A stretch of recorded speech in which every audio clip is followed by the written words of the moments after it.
Dit is hier by die Rooi See wat Moses vir die volk probeer moed en praat het, toe hy vir hulle sê in Eksodus 14 vers 13 tot 14. Maar Moses het vir die volk geantwoord: Moenie bang wees nie, staan vas en kyk hoe die Here julle vandag gaan red. Die Here sal vir julle veg, julle moet stil wees. Israel is pas verlos uit Egipte, toe hulle weer gekonfronteer was met die onmoontlike. Die magtige Rooi See voor hulle en Farao se troepe agter hulle. Hulle het vasgevang gevoel, sonder enige uitweg. Maar toe gebeur iets bonatuurliks. Die Here het vir Moses die opdrag gegee om sy staf op te lig, en die Here het self die see oopgekloof. Baie van ons beleef ook tye waar dit voel asof ons vasgevang is. Voor ons lê die groot probleem en agterjaag die pyn van die verlede, of ons huidige omstandighede ons.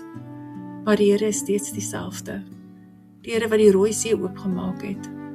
Hy vra nie dat ons alles self moet oplos nie. Hy vra dat ons moet stil wees en hom vertrou. Wanneer die Here voor ons uitbeweeg, maak hy 'n pad waar daar nie 'n pad is nie. Hy lei ons deur baie diep waters, nie om ons te laat verdrink nie, maar op pad na vryheid. Is daar dalk dinge wat jou vandag oorweldig, waar jy ook vasgedruk voel? Miskien is dit tyd dat ons vir die Here vra om ook hier in te gryp en bo natuurlik vir ons die waters oop te maak, soos vir Israel.